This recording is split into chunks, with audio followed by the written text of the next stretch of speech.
మీ business ఏదైనా మీ ఊర్లో promotion చేయాలంటే అది సుమన్ టీవీతోనే సాధ్యం. ఇప్పుడే సంప్రదించండి.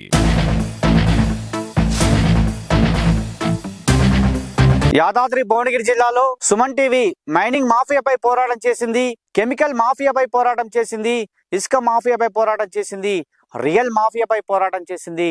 మరి ఇక్కడ యాదాద్రి జిల్లాలో మరొక మాఫియా ఇక్కడ ఆగడాలు నిన్ననే మనకు కనపడ్డాయి. ఇక్కడ డ్రగ్స్ తయారు చేస్తూ పట్టుబడ్డటువంటి కంపెనీ వద్ద మనం ఉన్నాం. రామాజపేటలో ఉన్నటువంటి Yadadri life science private limited company. ఇది కెమికల్ కంపెనీకి సంబంధించిన కంపెనీది. దీంట్లో 100 కిలోల డ్రగ్స్ పట్టివేయడం జరిగింది. మొత్తం 125 కిలోల డ్రగ్స్ ను పట్టుకోవడం జరిగింది. 100 కిలోల డ్రగ్స్ ను కారులో పట్టుకున్నారు. 25 కిలోల డ్రగ్స్ ఇస్మాయిల్ వాళ్ళ ఇంట్లో, 20 కిలోల డ్రగ్స్, 5 కిలోల డ్రగ్స్ ఈ ప్రాంతంలో పట్టుకోవడం జరిగింది. ఒకసారి మనం ఈ కంపెనీ దగ్గరికి వచ్చాం. ఈ కంపెనీలో మనము చూసినటువంటి పరిస్థితి మొత్తం కూడా, అంటే ఇది మూసేసేటువంటి chemical company. Pollution control board దీనికి ఎన్ఓసి తిరస్కరించినటువంటి కంపెనీది. ఒకసారి మనం చూస్తున్నాం. ఈ కంపెనీలోనే నిన్న డ్రగ్స్ దొరికినటువంటి పరిస్థితి, డ్రగ్స్ తయారు చేసేటువంటి పరిస్థితి. మరి నిజంగా ఈ యాదాద్రి జిల్లాలో ఈ వార్త పెను సంచలనంగా మారిందని చెప్పవచ్చు. ఎందుకంటే ఈ రాష్ట్ర ప్రభుత్వము డ్రగ్స్ రహిత రాష్ట్రంగా తీర్చిదిద్దాలనే ఉద్దేశంతో ఉంటే ఈ యాదాద్రి జిల్లాలో ఈ డ్రగ్స్ అయితే కలకలం రేపినటువంటి పరిస్థితి. మరి ఈ కంపెనీకి సంబంధించి ఈ కంపెనీ మూతపడ్డటువంటి కంపెనీ. మరి ఈ కంపెనీ మూతపడ్డటువంటి కంపెనీలో ఇంత పెద్ద డ్రగ్స్ మాఫియా, ఇంత డ్రగ్స్ తయారు చేయడానికి ఇంత ధైర్యం ఎలా చేసింది అనేది కూడా సుమన్ టీవీ ప్రశ్నిస్తుంది. ఎందుకంటే ఇక్కడికి వచ్చి చూసింది, మరి ఇంత మాఫియాకు ఎవరున్నారు, ఎవరు ఆగడ వీరికి ఎవరున్నారు, ఎవరు అందదడ్డలు అని చెప్పి కూడా సుమన్ టీవీ ప్రశ్నించినటువంటి పరిస్థితి. ఇంతకుముందు కూడా ఇక్కడే బీజేపీ అధికారులు ధర్నా చేసినటువంటి పరిస్థితి. సిట్టింగ్ జడ్జితో విచారణ జరిపించాలి, ఇక్కడ ఉన్నటువంటి అధికారులు కానీ ప్రజాప్రతినిధులు కానీ ఎవరున్నారో వారిని అందరినీ కూడా బయట పెట్టాలని చెప్పి వారు కూడా కోరినటువంటి పరిస్థితి. మరి నిజంగా సుమన్ టీవీ క్షేత్రస్థాయి పరిశీలన కోసం ఇక్కడికి వచ్చింది, ఈ ప్రాంతానికి వచ్చింది, ఇక్కడ చూస్తుంది. నిజంగా ఈ 2 డ్రగ్స్ కూడా మరి యాదాద్రి లైఫ్ సైన్స్ కెమికల్ పరిశ్రమలో నిషేధిత ఎఫ్డ్రిన్ అండ్ మెఫడ్రిన్ సింథటిక్ డ్రగ్స్ ఈ 2 కూడా చాలా, ఈ 2 పదార్థాలు కూడా, ఈ 2 డ్రగ్స్ కూడా చాలా డేంజర్ డ్రగ్స్ అని చెప్పవచ్చు.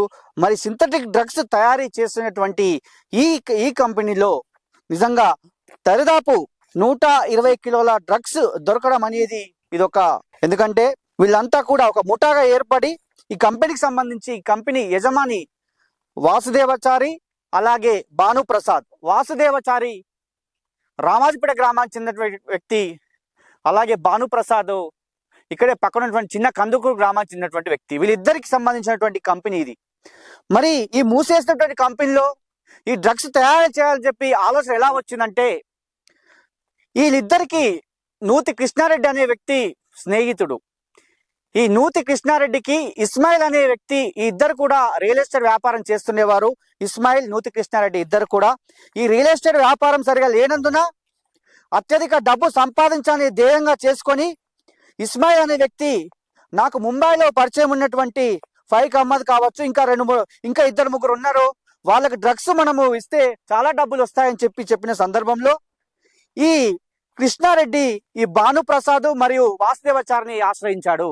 మరి మీ కంపెనీ మూతపడ్డది కదా, మీ కంపెనీలో మనం ఇట్లా డ్రగ్స్ తయారు చేద్దాము, దీనికి సంబంధించి మరి మనకు ముంబైలో కొనడానికి రెడీగా ఉన్నారు, ముంబైలో మనం అమ్మేద్దామని చెప్పినటువంటి సందర్భంలో ఇస్మాయిల్ ఈ ముంబై నుంచి ఒక 100 కిలోల ఆర్డర్ ముంబై నుంచి తీసుకోవడం జరిగింది.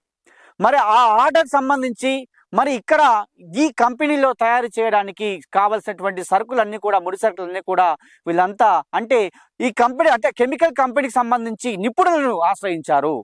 10 సంవత్సరాలుగా ఎక్స్పీరియన్స్ ఉన్నటువంటి నిపుణుడు సత్యనారాయణ కావచ్చు, అలాగే ఈ భానుప్రసాద్, అలాగే ఈ వాసుదేవచారి, ఈ ముగ్గురు కూడా కలిసి ఈ ప్రాంతంలో ఇక మనం చూపిస్తాం చూడండి, ఈ కంపెనీలోనే వీళ్ళు ఈ డ్రగ్స్ తయారు చేసేటటువంటి పరిస్థితి. మరి ఈ డ్రగ్స్ తయారు చేయడానికి ఎన్ని రోజుల నుంచి, నిన్న డీసీపీ ప్రెస్ మీట్లో ఏం చెప్పారంటే గత 3 నెలలుగా తయారు చేస్తారని చెప్పారు. మరి 3 నెలల నుంచి జరుగుతుందా, మరి ఎప్పటి నుంచి జరుగుతుంది అనేది కూడా మనం కూడా చూడాల్సినటువంటి పరిస్థితి ఉంది. ఎందుకంటే ఈ డ్రగ్స్కి సంబంధించి వారికి అంతా కూడా ఆ తయారు చేస్తానికి ఎక్విప్మెంట్ సంబంధించి ఏమేం కావాలి, అవన్నీ ఎవరు సమకూర్చారు, ఎక్కడి నుంచి తీసుకువచ్చారు అనేది కూడా చూడాల్సిన పరిస్థితి ఉంది. అలాగే ఇక్కడ ఈ ప్రాంతంలో అంటే ఈ మూసేసినటువంటి కంపెనీలో గతంలో 50 మంది పనిచేసే వాళ్ళు, మరి డ్రగ్స్ కి సంబంధించి మరి ఎంతమంది కలిసి పనిచేసి దీన్ని తయారు చేశారనేది కూడా తెలియాలి. మూసేసినటువంటి కంపెనీలో ఇంత ధైర్యంగా వీరు ఎలా చేస్తున్నారు అనేది కూడా చూడాలి.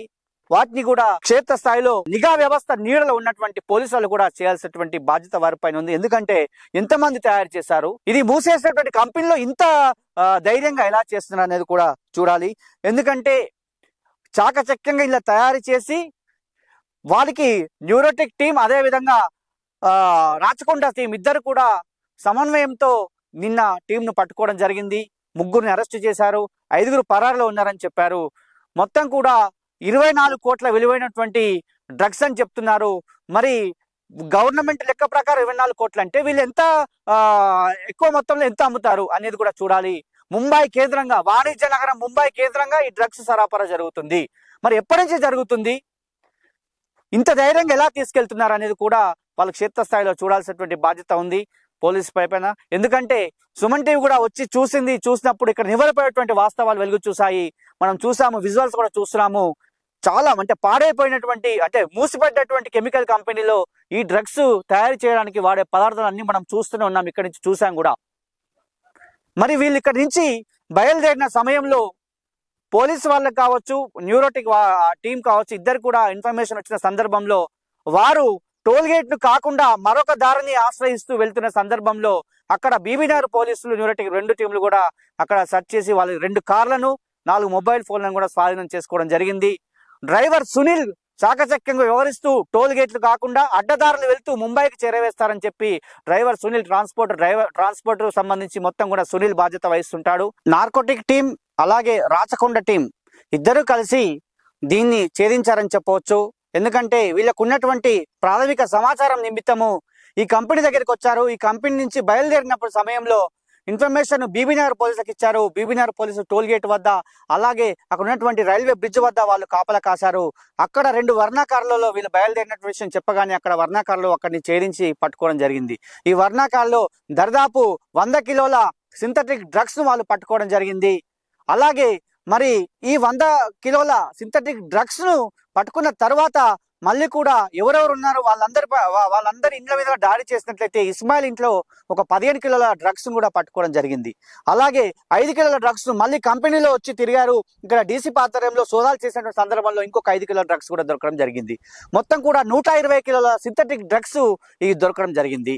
మరి ఈ డ్రగ్స్ కు సంబంధించి నిజంగా గవర్నమెంట్ వాల్యూ ప్రకారం 24 కోట్లు ఉన్నటువంటి డ్రగ్స్ ఎప్పటి నుంచి వీళ్ళు ఇన్ని రోజుల నుంచి దీన్ని డ్రగ్స్ తయారు చేస్తున్నారు, పంపిస్తున్నారు, వాణిజ్య కేంద్రం ముంబైకి ఎన్ని రోజుల నుంచి పంపిస్తున్నారు అనేది కూడా వీళ్ళు అంతా కూడా అంటే ఇంకా తెలియాల్సి ఉంది, ఇంకా చేయాల్సి ఉంది, ఇన్వెస్టిగేషన్ చేయాలి. ఎప్పటి నుంచి ఉంది, ఏముంది, వీరికి ఎవరెవరు అండదండలు ఉన్నాయి, మూసేసేటువంటి కంపెనీలో ఇలా తయారు చేసడానికి ఎవరెవరు అండదండలు ఉన్నాయని చెప్పి కూడా సుమన్ టీవీ కూడా ప్రశ్నిస్తుంది. రాజకీయ నాయకులు ఉన్నారా, మరి ఇంకెవరైనా ఉన్నారా, కెమికల్ కంపెనీ సంబంధించి ఇంకా ఎవరైనా ఉన్నారా అని కూడా సుమన్ టీవీ అడుగుతుంది. అలాగే చూడాల్సినటువంటి బాధ్యత పోలీసు వాళ్ళపైన కూడా ఉంది కాబట్టి వాళ్ళు కూడా ఇన్వెస్టిగేషన్ చేయాలని చెప్పి మనం కూడా కోరుకుంటున్నాం. మరి నిజంగా మరి ఈ రాష్ట్రము డ్రగ్స్ రహిత రాష్ట్రంగా ఉండాలని చెప్పి ధ్యేయంగా ఉన్నటువంటి ఈ రాష్ట్రంలో ఇలాంటి డ్రగ్స్ మాఫియాతో కలకలం రేగిందని చెప్పవచ్చు. నిజంగా ఎన్నో మాఫియాలు ఈ జిల్లాలో సంతరిస్తాయని చెప్పవచ్చు. ఇసుక మాఫియా కావచ్చు, మైనింగ్ మాఫియా కావచ్చు, ల్యాండ్ మాఫియా కావచ్చు, మరి ఈ డ్రగ్స్ మాఫియా, మరి ఇన్ని మాఫియాలు యాదాద్రిపై ఉందంటే డ్రగ్స్ మాఫియా చెల్లాచెదరమవుతున్నాయి. కుటుంబాలు డ్రగ్స్ ను సేవిస్తూ ఎన్నో కుటుంబాలు చెల్లాచెదరమైనటువంటి పరిస్థితుల్లో దీనస్థితిలో ఉన్నటువంటి ఈ రాష్ట్రంలో ఈ పరిస్థితులు ఉన్నట్లయితే మరి ఈ డ్రగ్స్ అనేవి వీటిని కట్టడి చేయాలి అని చెప్పి ఎన్నో సార్లు ఎన్నో కార్యక్రమాలు చేస్తుంది. ఎక్సైజ్ శాఖ కూడా 30 స్పాట్లను కూడా చేసినటువంటి సందర్భం యాదాద్రి జిల్లాలో. మరి అన్ని శాఖలు సమన్వయంతో పనిచేయాలి, అధికారులు పనిచేయాలి. ఎందుకంటే ఈ కెమికల్ కంపెనీ మూసేసేటువంటి కెమికల్ కంపెనీని డ్రగ్స్ తయారు చేస్తారంటే మరి ఏ కంపెనీలో ఏమి తయారు చేస్తారో చూడాల్సినటువంటి బాధ్యత అధికారుల పైన ఉంది. మరి అధికారులు చూడాలి, అధికారులు ఏం చేయాలి, ప్రతి కంపెనీలో ఏం జరుగుతుంది, ఏం తయారవుతుంది, ఏం డ్రగ్స్ వెళ్తుంది అనేది కూడా చూడాల్సినటువంటి బాధ్యత ఉంది. గతంలో ఈ కంపెనీలలో ఏదో చిన్న డ్రగ్స్ తయారని చెప్పారు, ఏదో మన ల్యాబ్ సంబంధించినటువంటి డ్రగ్ తయారయ్యేదట. మరి దాని తదనంతరం పీసీబీ పొల్యూషన్ కంట్రోల్ బోర్డు ఏం చేసింది, దీంట్లో సరైనటువంటి లేనటువంటి పరిస్థితుల్లో ఎన్ఓసి రద్దు చేసింది. రద్దు చేసేటువంటి ఈ కంపెనీలో వీళ్ళు ఇంత ధైర్యంగా తయారు చేశారంటే మరి వీళ్ళకి ఎవరున్నారు అనేది కూడా మన మందులో కూడా సుమన్ టీవీ అయితే ప్రశ్నించినటువంటి సందర్భము. కాబట్టి ఇకనైనా ఇలాంటి కెమికల్ కంపెనీలు ఎక్కడైతే మూతపడ్డాయో లేదంటే ఇప్పుడు నడుస్తున్న కంపెనీలో ఏమేమి తయారవుతుందో చూడాల్సినటువంటి బాధ్యత డ్రగ్స్ ఇన్స్పెక్టర్ల పైన ఉంది, నార్కోటిక్ పైన ఉంది, ఎక్సైజ్ శాఖ పైన ఉంది, పోలీస్ శాఖ పైన ఉంది, అందరిపైన ఉంది. నిజంగా ఈ జిల్లాలో ఉన్నటువంటి యాదాద్రి జిల్లా కలెక్టర్ ఆకస్మికంగా తనిఖీలు చేస్తున్నాడు. ధాన్యం కొనుగోలు కావచ్చు, ప్రాథమిక ఆరోగ్య కేంద్రాలు కావచ్చు, హాస్టల్స్ కావచ్చు, అలాగే స్కూల్స్ కావచ్చు. మరి ఒక్కసారి ఈ కెమికల్ కంపెనీలను సందర్శించమని సుమన్ టీవీ వేడుకుంటుంది. ఇటు పోచంపల్లి, బీబీనగర్, బొమ్మల రామారం, దుర్గాపల్లి, ఆలేరు, యాదగిరిగుట్ట, భువనగిరి ప్రాంతంలో ఉన్నటువంటి కెమికల్ కంపెనీలను సందర్శించమని సుమన్ టీవీ కోరుకుంటుంది. ఒక్కసారి కలెక్టర్ అధికారులతో, పీసీ అధికారులు కావచ్చు, లేకుంటే డ్రగ్ ఇన్స్పెక్టర్లతో కావచ్చు, నార్కోటిక్ టీంతో కావచ్చు, వివిధ అధికారులతో ఈ కంపెనీలను సందర్శించినట్లయితే ఏమేమి జరుగుతుందో కూడా తెలుస్తుంది. వారికి కూడా భయం అనేది ఉంటుందని చెప్పి సుమన్ టీవీ అయితే వేడుకుంటుంది. ఇది ఇక్కడ ఉన్నటువంటి పరిస్థితి, రామాజీపేటలో ఉన్నటువంటి పరిస్థితి. కెమెరామెన్ వరుణ్తో శరత్, రామాజీపేట.